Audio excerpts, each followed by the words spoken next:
contribuir a una mejor calidad de vida.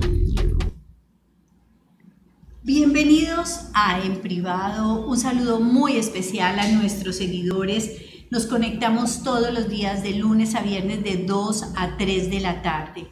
Hoy martes dedicado a la salud sexual y reproductiva y tenemos un invitado súper especial, no solamente como profesional, sino su calidez como ser humano. Él es el doctor Juan Pablo Molina, él es médico, mastólogo, cirujano de seno y tejidos blandos y en la clínica de Occidente es el jefe de mama. Doctor Juan Pablo Molina, muy buenas tardes. Buenas tardes, doctora Lucía, muchas gracias por la invitación. Tenemos esta oportunidad para hablarle a todas nuestras mujeres, para concientizar de la detección temprana y cómo esto salva vidas, y también las pacientes que nos estén escuchando, vamos a darles algunos tips en cuanto a factores nutricionales, estilos de vida saludable y todo lo que podamos aportar en este programa. Sí, señor. Bueno, Juan Fernando Roncayo, nuestro periodista y nuestro comunicador social, tiene importantes noticias para ustedes. Gracias, doctora. A nuestros seguidores un saludo muy especial. Recordarles el tema de hoy, cáncer de mama. Nuestro invitado especial, el doctor Juan Pablo Molina, y vamos a estar muy pendientes de sus comentarios y preguntas. Ya saben, nos conectamos de lunes a viernes de 2 a 3 de la tarde por el perfil de Lucía Nader Asociados y la fanpage del Corrillo de Mao. Sí, bueno, y un saludo también a Gustavo Andrade, nuestro periodista en la ciudad de Bogotá. Te mandamos un abrazo, Gustavito, ¿cómo estás? Muy buenas tardes a todo el equipo de En Privado, muy bien, aquí aguantando un poquito de frío en Bogotá, pero sí, muy rico aquí, ¿no? Esta tarde de En Privado. Bueno. Sí, señora, está haciendo bastante frío. Sí, amaneció un día muy lindo, yo acabo de llegar de Bogotá, amaneció un día muy lindo, pero bueno, se toldó como siempre. Más adelante va a estar con nosotros también la doctora Luz Viviana Pazmiño. Ella es médica ginecóloga y vamos a entrar en materia. Yo pienso que lo más importante es que las mujeres no le tengamos miedo a hablar del cáncer de mama o del cáncer de seno, porque creo que eso es lo más preocupante, ¿no? Que hacemos como una negación. Escuchan este programa y yo no quiero saber de eso, yo no quiero oír de eso, mejor, ¿sí? Y empiezan a tocarse y a sentir que les está pasando de todo. Sí, hay muchos mitos en torno al tema, en parte muchos también culturales, muchos tabúes. Muchas mujeres tienen pena o temor de mostrarle sus senos, que pues hace parte de su intimidad, a otro hombre o incluso a las personas de su familia. Entonces eso hace que consulten ya cuando es demasiado tarde en algunas ocasiones. Nosotros invitamos a esto, a que se exploren el autoexamen, a que acudan a su médico, que pregunten, que dejen un poquito la pasividad al lado, algunos prejuicios culturales. Realmente eso es lo más importante para llegar a un diagnóstico temprano. Doctor Juan Pablo Molina, hablemos un poquito de qué es el cáncer de seno. ¿Qué le pasa a ese seno cuando se enferma de cáncer? Claro. Bueno, el cáncer en general es una alteración a nivel celular que hace que esas células crezcan de manera descontrolada. En el caso del cáncer de seno hay muchos factores que contribuyen. Hay factores muy importantes como los factores hormonales.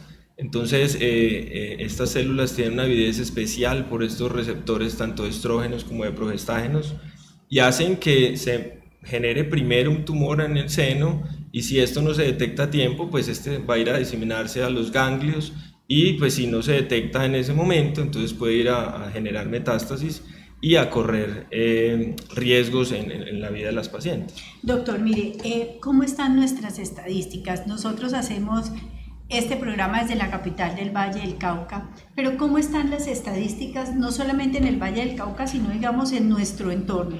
Sí, bueno, recientemente tenemos el informe a nivel nacional y pues también internacional, que es el informe de Globocan, que salió publicado hace algunos días y actualizan algunas cifras tanto de incidencia como de mortalidad.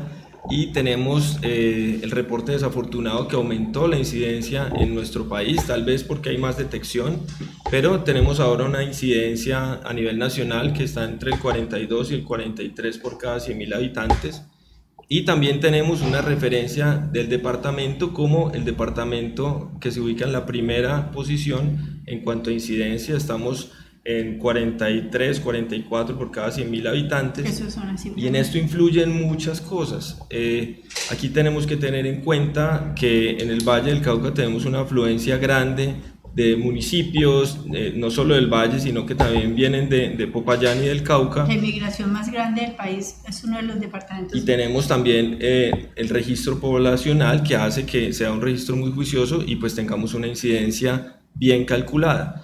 La mortalidad ha estado estable, se permanece más o menos en 10, 11 por cada 100.000 habitantes, pero sigue siendo una mortalidad más alta que los países desarrollados, y a eso es a lo que tenemos que apuntar. Países como Estados Unidos y en Europa tienen estrategias de detección temprana muy juiciosas que hacen que esos niveles de mortalidad se mantengan a pesar de tener incidencias incluso más altas que las nuestras. Entonces, por eso es que hacemos tantas campañas de detección temprana. Bueno, y saludamos a la doctora Luz Viviana Pazmiño. Ella es la cabeza de este programa de salud sexual y reproductiva. Doctora, muy buenas tardes. ¿Cómo me le va? Buenas tardes, doctora Lucía. Doctor Juan Pablo Doctora, Molina. buenas tardes. Muchísimo gusto tenerlo por acá. Lo mismo digo. Muy contenta. Hoy es un día especial que estamos como adelantándonos del 19 de octubre, que es el Día Mundial de Visibilidad del Cáncer de Mama. Así es. Y el cáncer de mama es una realidad, existe, tanto mucho más alto para las mujeres, pero también existen los hombres. Sí, bueno, una de las cosas, doctor, es que hay una gran preocupación hoy en día la detección de ciertos marcadores como tumorales, o que le dicen a una mujer: usted está predispuesta a tener un cáncer de seno. Cierto. ¿El cáncer de mama se hereda? Bueno, tenemos que tener en cuenta que solamente el 15% de las pacientes con cáncer de mama tienen un factor hereditario. Solamente el 15%. Sí, y le estamos dando un valor incluso más alto, y la gente cree que incluso si no tiene factores de riesgo familiares, entonces no está sujeta o susceptible a presentar cáncer de mama, y esto está muy alejado de la realidad. Entonces solamente el 15%. Nosotros, cuando hacemos esa primera consulta, evaluamos de manera muy juiciosa los antecedentes, y en las que encontramos unos factores de riesgo bastante fuertes, tenemos la indicación de realizar incluso pruebas genéticas.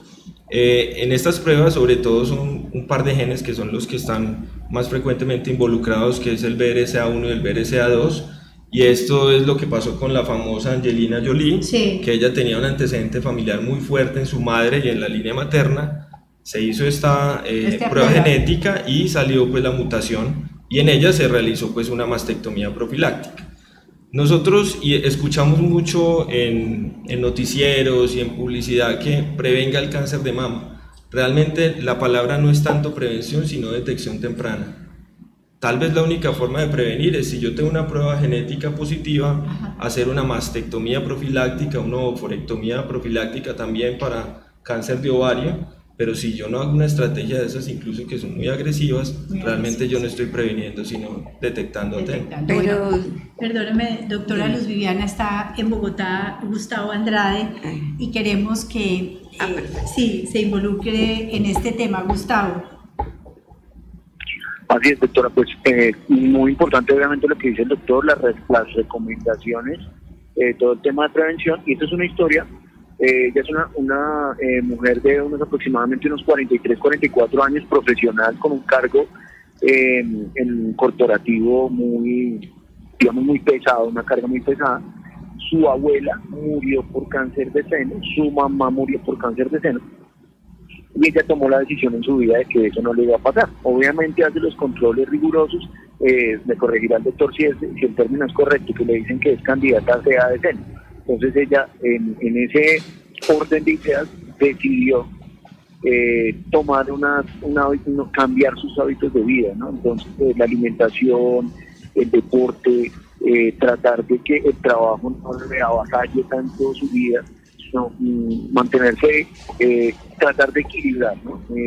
Algunas cosas mínimas de yoga, pero realmente los cambios no es que sean muy drásticos, simplemente es arreglar unas cositas del tema de la comida, pero sobre todo tratar de estar tranquila. O sea, ha decidido hacerlo porque la historia que le daba, lo que le sucedía con la mamá, pues estaba en medio también de un trabajo que tenía mucho estrés, mucha carga, no dormía bien, no pasaba mucho tiempo con la familia. Entonces yo creo que, aunque esto pues no está escrito ni se pueda medir, sí es importante que las mujeres y los hombres, el autoexamen, obviamente, ir de control periódicamente a los controles, pero también un cambio de actitud como mental y hacia la vida, ¿no? pensar que la cosa se puede solucionar desde adentro, que la medicina sea, que el alimento sea medicina, ¿no? Que del alimento también cambiar algunos de los hábitos. Vamos a ir a nuestra nota de salud para reforzar con la doctora Luz Viviana y con el doctor Juan Pablo Molina, digamos, estos conceptos que me parecen que es muy importante. Porque salud es más que un cuerpo sano, los invitamos a escuchar en privado estos consejos. Yo quisiera oír de ustedes, que son los especialistas, si el estrés, por ejemplo, puede estar como una de las causas de cáncer de mama. Uno escucha, por ejemplo, que mujeres que han pasado por duelos, en especial duelos amorosos, cuando las sacan por un tubo y el marido les dice, vea, chao, pescado, que ya no la quiero, está asociado, por ejemplo, a los meses o al año se les presenta un cáncer de mama. ¿Eso es una coincidencia o puede ser que factores de estrés muy altos puedan producir una inmunodepresión? Es cierto, ¿sí? Justo se ha estudiado mucho el estrés y el sistema inmunológico, no solo el cáncer de mama, sino tal vez todos los tipos de cáncer de mama tienen un factor inmunológico muy fuerte, algunas fallas a nivel celular, a nivel del ciclo celular, a nivel de las vías de señalización, que pueden ser provocadas por el estrés. ¿Qué tanto influye el estrés? Es difícil de medir, aunque hay estudios que lo han intentado, pero digamos que atribuirle esto a una sola cosa es difícil, porque también nos llega a la consulta pacientes con cáncer de mama con una vida feliz, sin mayores problemas de los que cualquiera puede tener, deportistas, con una alimentación saludable y sin factores de riesgo. Tal vez hay parte de ese eslabón que no conocemos, sin embargo los estilos de vida saludables sí sabemos que influyen. Entonces sabemos que, por ejemplo, la obesidad es un factor de riesgo ya demostrado, el alcoholismo ligeramente lo aumenta, pero también el tabaquismo no es tan importante en cáncer de mama, pero sí en otros factores que son súper importantes, hígado, pulmón, varios. Entonces, claro, los estilos de vida saludables siempre, pero no quiere decir que si yo tengo una vida, entre comillas, saludable y estoy libre de estrés, por lo menos un estrés fuerte, quiere decir que no me tenga que hacer controles, porque pues igual sigue el riesgo, ¿no? Yo pienso que definitivamente el paciente hay que mirarlo en una forma integral. Es muy importante. Nosotros los médicos nos hemos dedicado mucho al cuerpo físico, pero yo pienso que tenemos varios cuerpos. Es muy importante alimentarlos todos y cuidarlos todos. Por ejemplo, está descrito que el cáncer de seno derecho tiene que ver mucho con problemas con los hijos y el seno izquierdo con problemas con el compañero. Definitivamente lo más importante es la prevención, acudir a sus controles y hacerse su autoexamen, y cualquier nódulo acudir a su médico, pero también es importante trabajar su parte emocional, su parte emotiva. Sí, definitivamente. A ver, el cerebro es el órgano más importante, no solamente es el órgano sexual más importante, sino que es el órgano que regula absolutamente todas nuestras funciones. Y definitivamente cuando los cables se le cruzan, no sabemos cuáles van a ser las consecuencias de todo ese cruce, digamos, emocional, a veces negativo. Muchas veces las personas, por ejemplo, no tienen factores de riesgo cardíaco, por decirlo de alguna manera, y resulta que terminaron de un momento a otro con un ataque cardíaco casi que fulminante. Y cuando uno va a ver, en muchas ocasiones estas personas tienen eso que llamamos los psicólogos los guardados, sí, ¿no? Cosas sin procesar allá metidas, y resulta que por algún lado tienen que reventar. Por eso dicen que cuando no hablamos, el cuerpo habla. Así es, que el cuerpo tiene un lenguaje propio. Así es, doctora, bueno, aprovecho nuestras redes sociales, sí señor. Así es, doctora, se conecta en este momento mucha gente con nosotros. Tenemos una pregunta. ¿Existe alguna edad promedio en las mujeres que sufren cáncer de seno? Sí. Interesante pregunta, doctor. ¿Qué edad? Sí, tenemos un pico importante, un intervalo muy importante, que es entre los 50 y los 70 años. Por eso las estrategias del ministerio hacen que hagamos tamizaje en este grupo poblacional y no antes, pero nos estamos quedando cortos, porque sí es más frecuente entre los 50 y los 70 años, pero justo en nuestro departamento tenemos mujeres muy jóvenes. Yo he tenido pacientes incluso de 20 años. No es lo más frecuente, pero sí hacia los 40 años hay un riesgo muy importante. Pero doctor, usted hablaba que tenía que ver mucho con la parte de los estrógenos y los progestágenos. Pero se supone que una mujer que ya está entre los 50 y los 70, sus estrógenos y sus progestágenos han bajado. Exacto. ¿Por qué va a aparecer el cáncer si Claro. es muy dependiente de la parte hormonal? Cierto, en edad fértil pues el estrógeno lo está dando la producción ovárica, luego en la menopausia hay también una producción periférica del estrógeno. Y en los tejidos adipocitos, la Exactamente, obesidad, y por o eso sea, es que la obesidad es tan importante. los estrógenos dejan de producirse a nivel de ovarios, pero a nivel de adipocitos empieza a producirse y la obesidad. Por eso es muy importante que el aumento de peso, Exacto. o sea, manejar un buen peso y volver a lo mismo, la dieta saludable. Pero un buen peso no es mucho peso. Un buen peso es un peso más o menos acorde a lo que tú tienes que pesar de acuerdo a tu... Al índice. Porque a ahora tu les ha talla. dado, por ejemplo, a las anoréxicas maduras, ¿no? A las mujeres que pasan de 50 a 60 años y entonces uno empieza a ver estas mujeres como chupadas, Sí, ¿no? claro, y la piel seca, entonces parecen como cadáveres vivientes. No, hay que tener carnitas. Donde no hay carne no hay fiesta, Claro, definitivamente. por supuesto. O sea, Sí. todos los extremos son malos. Doctor Molina, me gustaría ahora aprovechar, si Claro. sabemos la parte hormonal, ¿usted qué piensa de todos estos alimentos que están utilizando tanta hormona como el pollo? Decían que por eso era que aumentaba el cáncer de mama. Es ¿Qué piensa probable, usted? no hay estudios como tal, pero uno podría inferir que sí. Entonces, en la industria ellos promueven una cantidad de medicamentos en estos animales para que crezcan más rápido, para que se desarrollen más, para que saquen, pues, por así decirlo, más carne. Y nosotros estamos consumiendo eso y no sabemos exactamente en qué grado tenemos la producción de hormonas exagerada, y puede ser, es que no está medido, pero pues hay una cantidad de cosas que tenemos ha que aumentado evaluar. el cáncer. Exactamente. Bueno, doctor, mire, en eso de los alimentos hay mucha polémica porque escuchaba yo, bueno, hicieron todo un, no sé si era un publireportaje o qué, pero era toda una página dedicada en donde las personas que cultivan pollos industrialmente decían que era imposible que esos pollos se pudieran alimentar con hormonas porque saldrían exageradamente costosos, que es cierto que pueden utilizar, digamos, otro tipo de alimentos para un engorde mayor, pero que era imposible alimentarlos con hormonas porque el costo sería demasiado alto, es decir, pero pues no lo sabemos, no sabemos, de todas maneras es algo que queda en lo incógnito, ¿no? Sí. Desafortunadamente es así. Bueno, ya sabemos y ahora más adelante vamos a hablar de la prevención, pero sería muy importante, por ejemplo, mirar qué vamos a hacer cuando una mujer se toca un nodulito, ¿no es cierto? Sí. ¿Cómo son esos nodulitos? Porque una veces puede tocar los senos y sentir algún tipo como, no de protuberancia, pero digamos alguna alteración. Claro. Bueno, entre más jóvenes es más frecuente encontrar nodularidad, y también tener en cuenta que un nódulo detectado por autoexamen o incluso el nódulo que detecta nuestro médico en el examen físico, el 80% de esos nódulos van a ser benignos. O sea que, ¿qué quiere decir? Que si se palpa un nódulo, eso no quiere decir que tiene cáncer. Entonces, ¿qué tiene que hacer? Consultar y empezar a realizarse el estudio pues, del nódulo. Es importante en cuanto al autoexamen que si la paciente tiene su pareja, debe incluirlo también ahí. Muchas veces, en muchas pacientes, quien la detecta es la pareja. Mientras que para ellas a veces es difícil hacerlo ella misma. Nosotros recomendamos hacerlo en el baño mientras está duchando con jabón para que los dedos deslicen más fácil. Luego, cuando se acuesta, también hay una forma de encontrar nódulos que están un poquito más profundos y pues involucrar a la pareja ahí no está mal.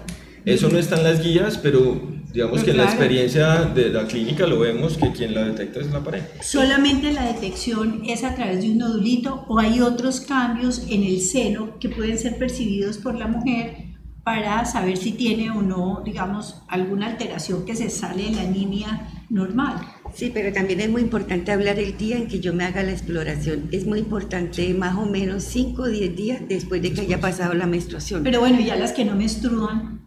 No, pero por ejemplo las que no menstruan más o menos, digamos que a veces nosotros seguimos manejando como el tiempo en que ella menstruaba, o sea, a veces he encontrado que aunque no tenga menstruación, a veces tiene hasta dolores menstruales, las que han tenido dolores menstruales, más o menos se sigue siendo, pero es muy importante las que no menstruan o las que menstruan, tener en cuenta que pasen más o menos 5 a 10 días. Hay una patología, doctor Molina, que es la enfermedad fibroquística, que generalmente pues, es nodular y no maneja todo el tiempo nódulos. Las pacientes mantienen muy intranquilas y hay veces una mamografía que generalmente la GPS le dicen a uno que las pida después de los 44 años y ya quieren desde los 30 años que uno le mande una mamografía. ¿Usted qué piensa de eso? Eso es tan importante que incluso el rótulo de enfermedad fibroquística cambió y lo damos como no condición. Una condición fibroquística. Tener quistes es muy frecuente, de hecho tiene mucho que ver con los cambios hormonales que pueda tener el seno en diferentes etapas. Y el quiste simple como tal no aumenta para nada el riesgo de cáncer de mama. Nosotros le ponemos más cuidado a los quistes complejos, que son los quistes que tienen componente sólido en su interior, o los nódulos sólidos de reciente aparición. Hay mujeres que desde los 20 años tienen varios nódulos. Lo que hacemos es un seguimiento de esos nódulos y presentan cambios a nivel de su contorno, se aumenta el crecimiento, pues entonces nosotros aumentamos el índice de sospecha y probablemente hacemos biopsia. Pero entonces es también quitar esa alerta que puede ser demasiado exagerada con todo esto de la detección temprana. Como es tan frecuente que haya nodularidad en las mujeres jóvenes, todas consultan pensando que ya tienen cáncer. Y quieren una mamografía y quieren que uno las irradie. No, realmente no. Y también pensar que el cáncer de mama va como en una asociación muy relacionada con el cáncer de ovario. Bastante. Y entonces las irradia uno, entonces pues no se justifica hacer exámenes extras cuando no son necesarios. Bueno, y yo quisiera que miráramos, unos son los nódulos, ¿no es cierto? Que como ustedes lo dicen, hay unos benignos, hay otros pues que son de estudio y pues desafortunadamente pueden algunos llegar a ser malignos, pero ¿qué otros, digamos, signos y síntomas presentan? Bueno, hay varios esos signos. senos que... Hay uno que mencionamos mucho, que es el de la piel de naranja. Es cuando la piel está edematizada por el tumor. Ese edema se ve así como si fueran muchos punticos parecidos a como uno ve una cáscara de una naranja. Si consultan y si ven eso a nivel de la piel, deben consultar a su médico, así no sientan un nódulo. Las secreciones por el pezón, hay unas que son muy frecuentes y son benignas, que están por ectasia ductal, pacientes que han lactado durante mucho tiempo, condiciones que pueden ser benignas, pero si sangra por el pezón, cualquier sangrado por el pezón es patológico. Si presenta una retracción del pezón, eso es diferente a la inversión del pezón, que muchas veces es congénita y es muy frecuente. Mujeres que tengan pezón invertido no tienen riesgo aumentado de cáncer, pero si toda la vida tuvo su pezón invertido y presenta una retracción de manera aguda, pues eso hay que ponerle cuidado, y cualquier signo que vean diferente en el seno, diferente a lo habitual, siempre consultar. Bueno, eso es bien importante. Gustavo, no sé si tengas alguna inquietud. Sí, doctora, antes de eso, sí quería contarles una breve historia acá en Bogotá. Ya después de que se han identificado el cáncer, pues la idea siempre es que por medio de la prevención se logre atacar a tiempo, ¿no? Sí, señor. Pero eso sí es una familia que está un poco dispersa, los hijos estaban un poco alejados de la mamá, ella también muy metida en su trabajo desde muy joven. Y cuando le detectan el cáncer, salen a flote con cualidades, hijos y familia alrededor, y empiezan a vivir el cáncer en familia. Sí, no es, ya esto lo veremos después, que es como que el cáncer tampoco el significado es muerte. La idea es poderlo bloquear, pero después de esto, sobre todo un gran acercamiento entre una de sus hijas y la mamá, que era la que tenía el cáncer, porque se dio cuenta que ella lo hizo con total desinterés, lo hizo con el mayor cariño del mundo y sacó a flote esas mejores cualidades que tiene ella. O sea, eso es como una reflexión para todas las personas que lo tienen o si tienen algún familiar, de pronto un abrazo, una palabra de aliento, y sobre todo decirle que el tema está, como les decían ahorita, en la mente, ¿no? El mejor órgano, el órgano principal, como dijo la doctora, le decía al principio. Pero sí tengo una pregunta con el doctor, y es referente al cáncer de mama en los hombres, porque casi no se habla, pero sí se presentan casos, y sí es importante hacer un llamado a los hombres a que también estén pendientes y se hagan ese autoexamen. ¿Qué tanta incidencia hay a nivel nacional? Si de pronto tiene cifras, o si es importante, y desde qué edad empezar a revisar.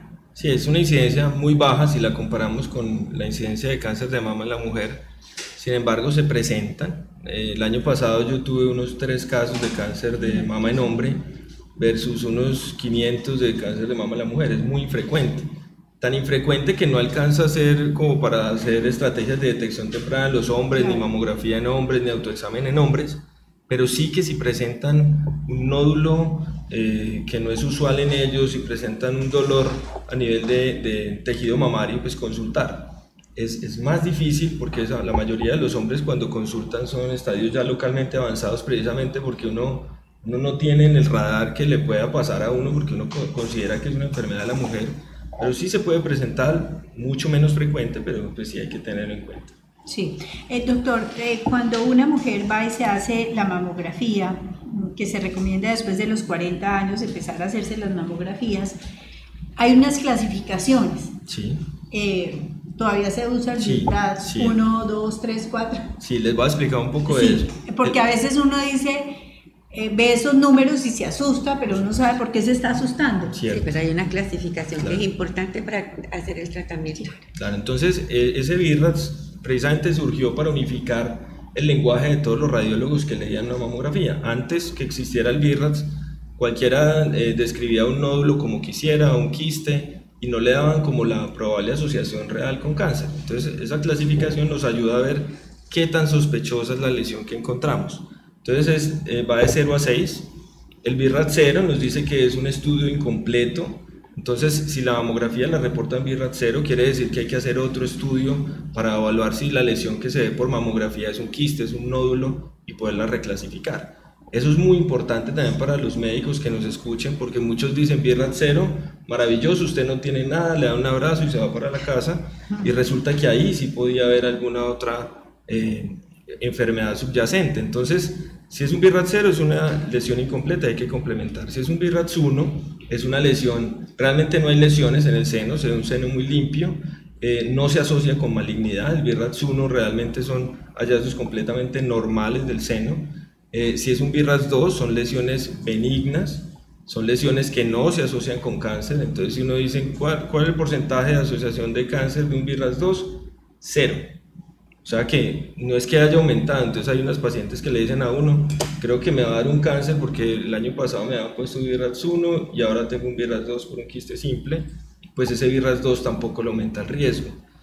Viene luego el VIRATS 3, que es una lesión que ya cambia una palabrita que dice probablemente benigna. Eso quiere decir que hay un 2% de riesgo, pero un 98% de probabilidades de que esa lesión sea benigna.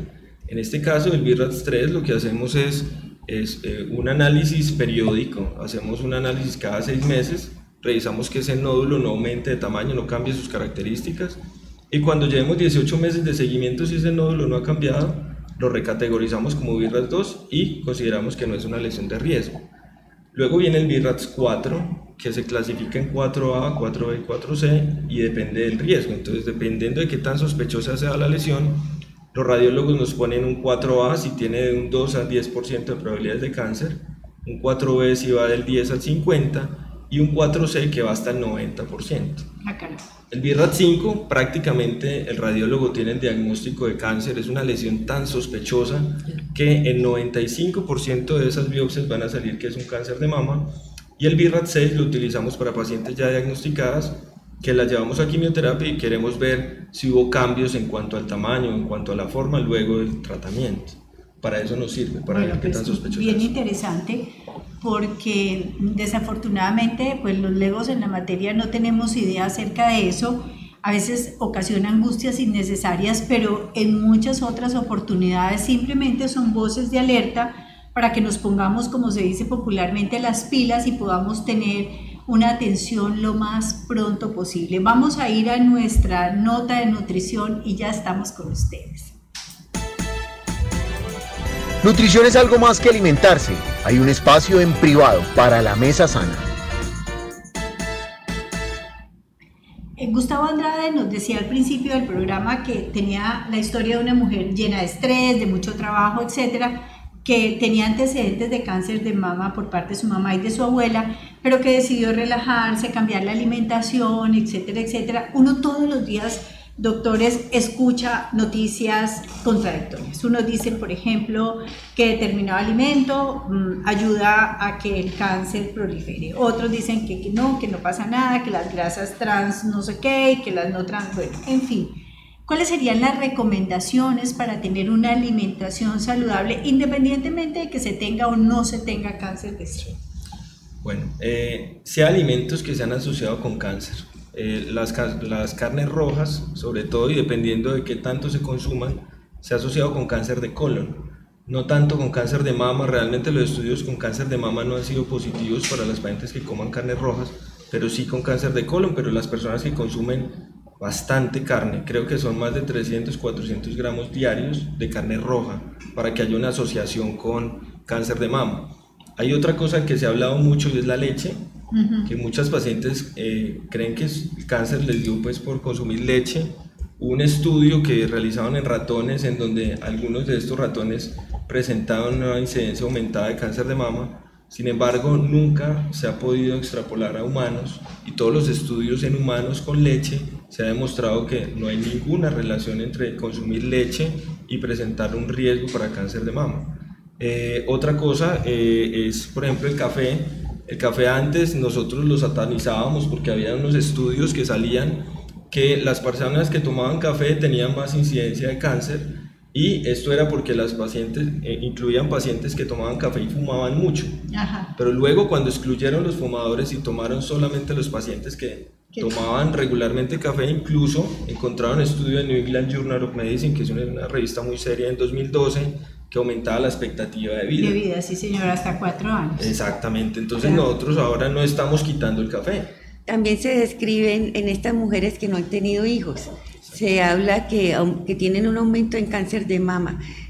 Nosotros, por ejemplo, los ginecólogos a veces tenemos problemas cuando vamos a mandar el anticonceptivo. Se mueren de pánico las pacientes y dicen, no doctora, es que mi mamá tuvo cáncer de mama, o mi hermana.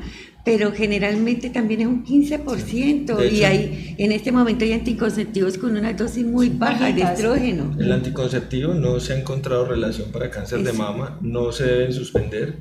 La terapia de reemplazo hormonal sí se debe tener precaución cuando hay alto riesgo familiar. Pero sin embargo, no se ha encontrado tampoco evidencias.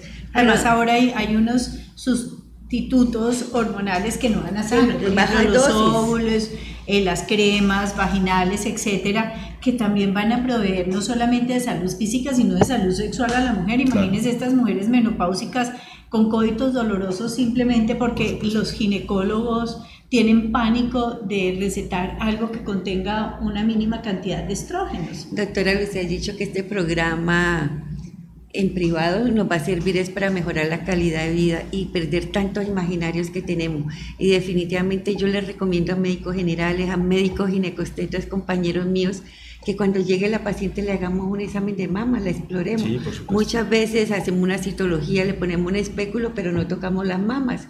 Entonces, definitivamente, independiente de todo, hacer un buen examen clínico y una buena historia clínica. Bueno, eso es una recomendación importante.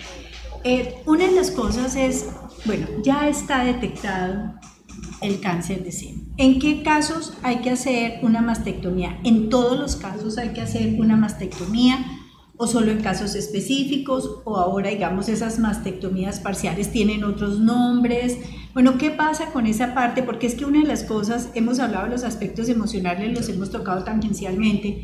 Los senos en las mujeres, independientemente de si son pequeños, si son medianos, si son grandes, son sus senos.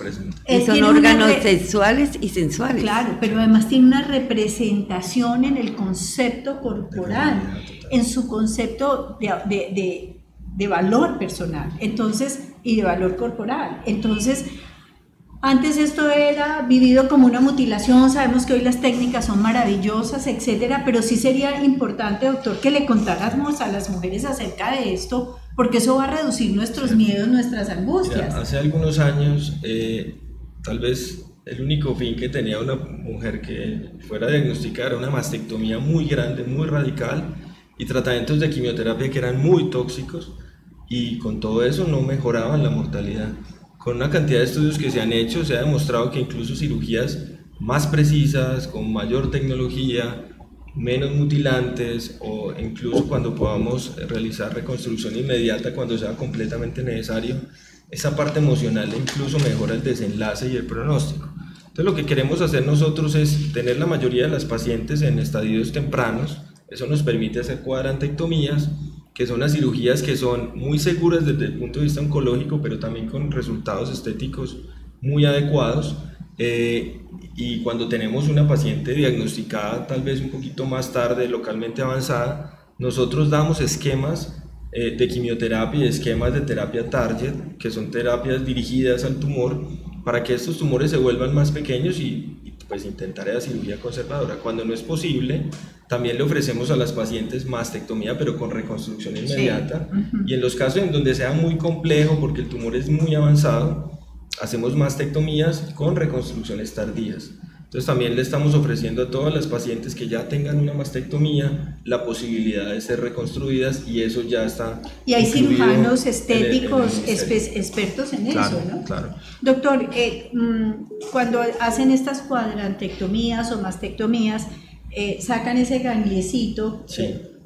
¿Qué es eso del ganglio centinela? El ganglio centinela, sí. Entonces esas pacientes diagnosticadas con cáncer temprano, nosotros queremos evaluar si ese tumor alcanzó a llegar hasta el ganglio. Antes todas iban a vaciamientos, o sea, quitar unos 30 o 40 ganglios de la axila, y eso suponía una morbilidad muy alta porque quedaba el brazo hematizado y muchos otros problemas. Entonces realmente lo que se hace ahora es seleccionar cuál es ese primer ganglio de esa cadena, estudiarlo. Si ese ganglio es positivo, revisamos si es necesario realizar el vaciamiento, pero si es negativo, estadificamos a la paciente como un tumor temprano, y muchas incluso en este momento podamos desmontarlas de esquemas de quimioterapia. Hay muchas pacientes ahora con un cáncer de seno que no van a requerir quimioterapia ni terapias un poquito tóxicas. Definitivamente, doctora Luz Viviana, la ciencia avanza, los procedimientos no solamente médicos sino farmacológicos pues están a la orden del día, y con todo, digo yo, los defectos que pueda tener nuestro sistema de salud también tiene grandes bondades. Lo importante es aprender y poder acceder a ellos de una manera mucho más eficaz y mucho más eficiente. Definitivamente sí tiene que mejorar también los servicios de salud, darle a la paciente una cita más rápido, contratar más especialistas. No llenar contratan a un solo especialista con una carga médica asistencial grandísima.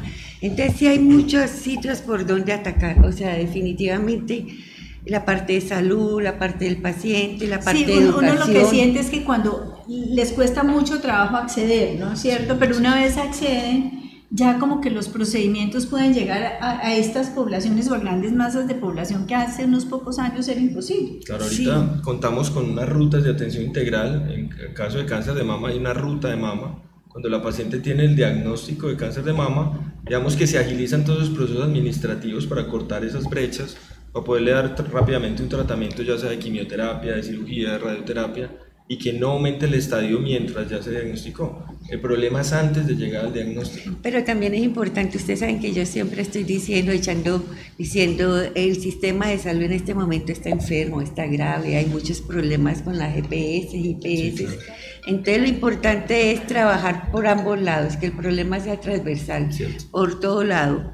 Médicos, hacer una buena exploración, el sistema de salud darle una buena oportunidad o rápida atención a la paciente, y la paciente también hacerse sus tratamientos y acudir. Nosotros tenemos ahora la desafortunada causa de todas estas EPS que empiezan a quebrarse, y las que pagan son las pacientes. Y a los últimos que nos pagan es a los médicos. Yo creo que eso mata más que cualquier guerra. Claro. Que una paciente no le brinden su tratamiento oncológico, realmente le están. Y yo las entiendo, imagínate uno con un cáncer, sabiendo que tiene una mama, tienen que operarla y no le den las citas a tiempo. Entonces, yo vivo felices con estos micrófonos porque podemos decir las cosas como son. Claro, ahora volvemos otra vez a lo mismo. Hay algunas que funcionan muy bien y hay otras que no funcionan muy bien. Uno de los grandes problemas que hemos tenido es como esa desinstitucionalización, por ejemplo, lo que pasaba con los grandes hospitales generales, cuyas atenciones eran muy buenas en muchos sentidos, pero digamos el sistema ha quebrado también a muchos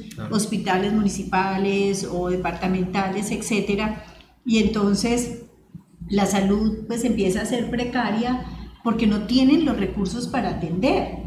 Pero bueno, lo cierto es que necesitamos cada vez más elevar la voz para que, sobre todo las personas que tengan cualquier tipo de cáncer, yo pienso que el cáncer es una enfermedad que no da espera. Por lo general, ninguna enfermedad espera. Si tenemos una infección respiratoria aguda, pues seguramente tampoco va a dar espera. Pero nosotros necesitamos descongestionar no solamente los servicios de urgencia, sino que necesitamos descongestionar la parte, digamos, asistencial primaria. Cierto, tienes toda la razón. Sí, pero definitivamente si damos una atención pronto podemos detectar de pronto el tumor, como se llama, in situ, sí, localizado. Pero si ya pasan 6 meses, 8 meses una consulta, pues ya como decía el doctor... Yo no creo que llegan consultas de 8 meses. Hay muchos pacientes que tenemos del área rural, mucho. Que no es descuido. Y hasta en la misma todo ciudad... el mundo dice, pero esta señora tan descuidada, ¿no? Tal vez ella sí fue hasta su centro de salud, muchas veces desconocimiento de los profesionales, a veces el profesional sí hizo la remisión, pero no hubo un método efectivo. Ahora, yo he conocido algunos programas de regiones muy apartadas que están utilizando la telemedicina, es decir, tienen los aparatos, por ejemplo, para hacer la mamografía y mandan vía, digamos, internet, como las imágenes para ser, digamos, diagnosticadas por los radiólogos. Cierto. Y esto también agiliza, es una estrategia adecuada. Claro, una estrategia adecuada, y además agiliza, por ejemplo, la detección temprana. Hay muchos límites de distancia, económicos, del sistema de salud, y falta apoyo también de trabajo social, porque es que también para ellas es muy difícil entender todo el proceso. Muchas veces uno en la consulta lo explica, llama a la familia, les explica, y cuando les dice, bueno, ¿qué van a hacer? No entendían absolutamente nada, hay que ayudarles. Doctor Molina, ahora por ejemplo ya nos estamos dando el lujo que ya estamos oyendo más mastólogos, sí. Ya conozco 3, 4, pero antes un mastólogo era muy difícil encontrar, una persona especialista en los senos, sí, o sea, generalmente antes lo estaban manejando los cirujanos, ahora hay un ginecólogo, 2 ginecólogos mastólogos, claro, pero generalmente son cirujanos, ¿cierto? La subespecialidad surge de toda esa tecnología que viene alrededor de esta enfermedad, que tal vez es la más estudiada en cáncer, y eso pues ha hecho que mejore de manera muy importante el pronóstico. Casi que cuando uno le dice a una paciente, mira, tienes un estadio temprano de cáncer de mama, es como si yo le estuviera diciendo, tienes algo así como una diabetes. No quiere decir que te vas a morir mañana de esto, pero vamos a estar haciendo controles, tratamientos, y no te vas a olvidar de que lo tengas. Pero realmente el pronóstico ha mejorado mucho. Entonces nosotros lo que hacemos es, vamos 2 años, que es el fellow, que es lo que dura nuestra segunda especialidad, y estamos solamente viendo pacientes con cáncer de mama y todo lo que tiene que ver con el tema. Sí, una de las cosas también más importantes es el apoyo psicológico que se les da a las pacientes que han sido diagnosticadas con cáncer de seno, que han tenido una intervención quirúrgica y que pasan, digamos, por todo el proceso de quimioterapia, las que necesitan quimioterapia, que se les cae el pelo, esta sensación de estar, digamos, calvas, pues estar con esa alopecia, creen que es permanente, que después no se van a poder tinturar el pelo si está lleno de canas. Aunque se ven lindas. Sí. Me parece que se ven encantadoras. Sí, definitivamente yo creo que necesitamos apoyo psicológico cuando nos dicen un cáncer o sea, el miedo del ser humano a morirse, o sea, es aprovechar la vida. Pero sabe que yo creo que la idea no es que a uno le dé miedo morirse. ¿Sabe qué es lo que más miedo le da a uno? Es cómo me voy a morir. Porque la palabra cáncer como que le implica a la mayoría de las personas como la inminencia de muerte, con un dolor asociado, con un sufrimiento enorme para ella, para su familia, que la va a ir ver consumirse, etcétera, etcétera. Y todos esos miedos que pueden en algunos casos ser ciertos, digámoslo, y corresponder a realidades, en la mayoría de los casos están más en la ansiedad y en la angustia de las personas que en la realidad. Hay pacientes también que me dicen, para mí el cáncer fue una oportunidad. Sí. Es que entonces, toda enfermedad, volver a salir adelante. Sentir riesgo también implica retomar una cantidad de cosas, volver a disfrutar la vida, ver que esas cosas sencillas son súper importantes, volverse a acercar a la familia, todos esos rencores, todos esos problemas que realmente no son problemas, no se justifica, soltarlos, tener odios. Siempre cuando empiezan a mejorar, yo veo mujeres empoderadísimas que cambian su vida y les va mucho mejor después de un diagnóstico. Es cierto. Es cierto, o sea, uno se transforma a través de una crisis, del suelo se levanta uno con más ánimo de salir. Sí, hay cosas, por ejemplo, muy importantes también que son vistas desde el punto de vista psicológico, desde el punto de vista de la pareja. Muchas mujeres después de una mastectomía, sobre todo yo creo que en una década anterior o en algunos años anteriores, eran abandonadas por sus parejas.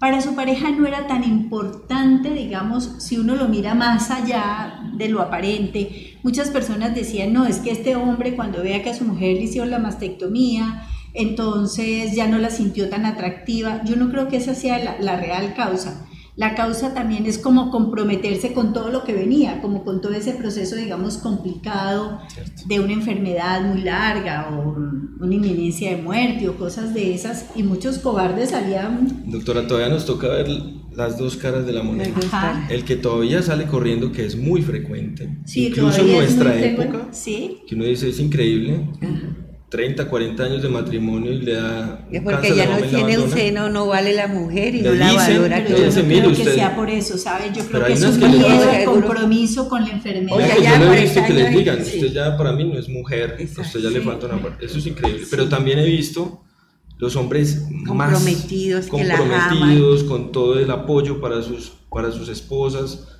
Mejor dicho, o sea, esto es también una cuestión de la familia se involucra, no es una cosa que le pertenece solamente al paciente, sino reconciliarse. Y hay unos que son absolutamente gallinas, pues Bueno, cobardes, sí, hay de todo. que dicen yo esto no Sí, soy sí. capaz de enfrentar. Pero imaginen que ahora en el mundo entero hay un nuevo grupo que ahora se habla de que no amamos a la persona ni por sus genitales, ni por su cuerpo, ni por sus senos, sino por lo que es, Claro. por el espíritu. Y por eso ya están hablando del pansensualismo, de que se enamoran es del todo. No sé Bueno, si pero el hasta dónde vamos a pansexualismo llegar. es otra cosa, Sí, el sí, no, pansexualismo pero es que puro se cuerpo. No, que se Es todo enamoran lo de todo. permitido del cuerpo, sí, todo lo que el cuerpo pueda dar, y entonces, digamos, es más Pero allá en de lo este sexual. pansexualismo es que hablan, es que se enamoran tanto de los intersexuales, de los gays, Ah, por de eso, los- sí, por de eso. todos, o sea, Pero no todo es importa la cuerpo. orientación. De la persona. Sí, y no del todo es género. cuerpo, sí. Pero bueno, una de las cosas importantes en esto es que ese apoyo familiar es fundamental y lo queremos recalcar, ya lo hemos dicho, pero el apoyo familiar, el apoyo de los hijos, el apoyo del compañero de vida, etcétera. Es como si a un hombre le da cáncer de mama y la mujer lo deja porque dejó de ser... Un cáncer de testículo, Exacto. cuando a los hombres les da un porque cáncer la de próstata testículo. muchas veces genera impotencia Pérdida de erección y todo uno eso. no ve, ay, es que dejaron a este hombre abandonado porque le dio un cáncer de próstata. Todo lo contrario. Siempre esas mujeres están al lado de su esposo, debería No, ser. y además lo ahora mismo. con todo, recordemos pues que la investigación médica es súper avanzada con relación a la recuperación de la respuesta sexual en los hombres, entonces tienen prótesis, inyectables, bebibles, mejor dicho, todo lo Dedos, habido y por haber. todo hay que usarlo.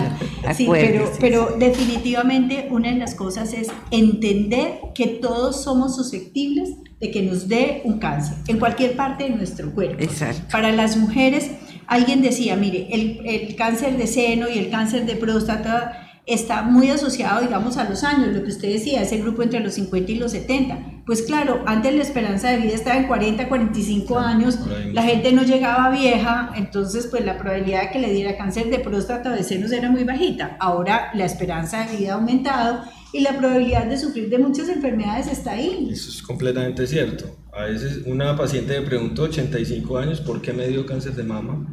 Cuando ya en esas edades extremas ya es por daños a nivel celular. Y ella me contó que a los 50 años le dio un infarto súper agresivo, le hicieron cateterismo, le hicieron sus tratamientos y salió adelante. Entonces yo le dije, tal vez ahí te tocaba. Sí, claro. Pues viviste 30, 40 años más, y pues ahí está el resultado de la longevidad de la mano con el cáncer. Sí, doctor, y pensar que a todos nos puede pasar, A todos nos todos puede pasar. podemos La sufrir vida de es muy un frágil. cáncer. O sea, lo importante es que tenemos que vivir, mejorar cada día, ser mejor ser humano y Aprovechar tener la mejor vida. calidad de vida. Porque cuando nos tengamos que ir, ya vamos tranquilitos. Sí, a ver, no conocemos a nadie inmortal, por lo menos entre los conocidos, ¿no es cierto? Sí, todos tenemos un plazo.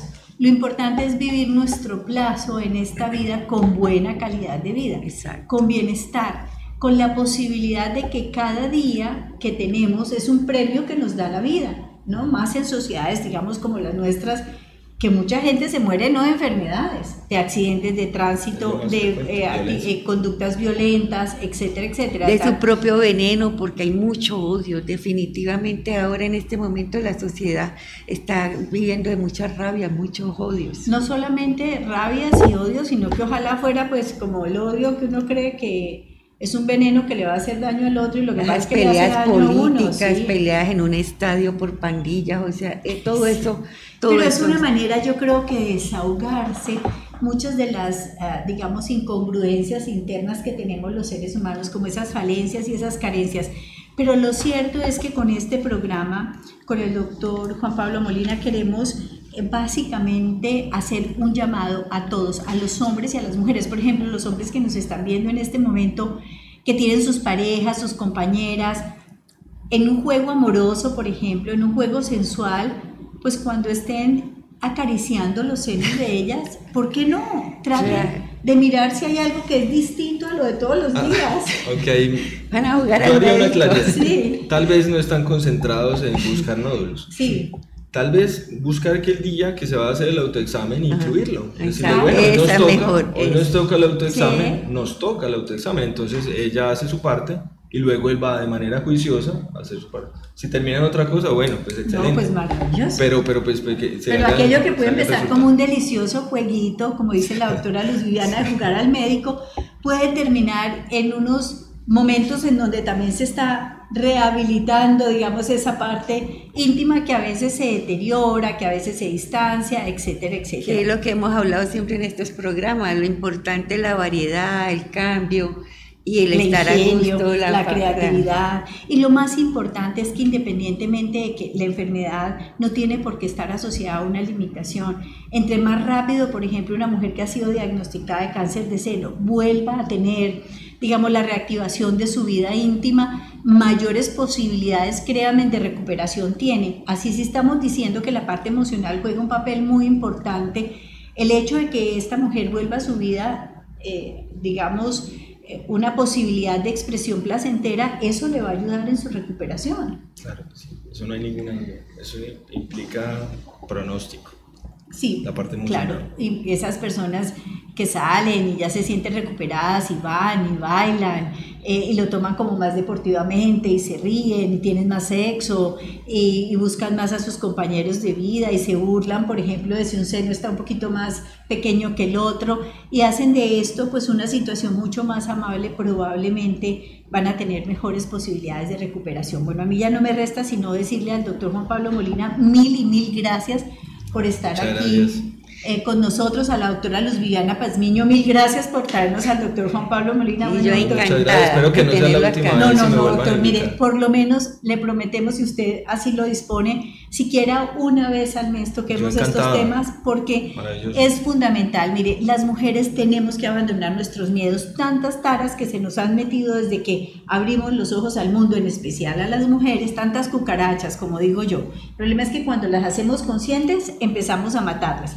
Pero cuando ya las vamos a terminar de matar, ya nos vamos a morir. De modo que entonces hay que empezar a matarlas rápidamente para que nos alcance la vida, para vivir sin tanta cucaracha en la cabeza. Pues yo pienso, doctora, que uno a medida que va viviendo yo a esta edad, pienso que es mi mejor época en mi vida. Yo estoy más feliz, absolutamente feliz. Además hay una cosa, y es que a uno no lo pueden condenar al ostracismo simplemente porque uno cumple años, ¿no? Cumplir años es que la vida nos está premiando y nos da posibilidades de compartir experiencias. Algo hemos aprendido, pues que poquito, pero lo logramos transmitir. Y yo pienso que hay mucha gente que ya ha bajado del tren a la edad que yo tengo. Y bueno, esperemos que no nos bajemos durante mucho tiempo, doctor. Mil gracias a todos ustedes, un abrazo muy especial y recuerden que también nos pueden encontrar a través de YouTube. Ustedes pueden entrar en privado, Luciana de Asociados, aquí me están soplando porque a veces me cuesta trabajo hacer como el enlace, Luciana de Asociados, buscan el programa en privado y pueden escuchar de nuevo estos programas que simplemente quieren contribuir a una mejor calidad de vida y a un mayor bienestar. Un abrazo para todos y todas. Hasta luego.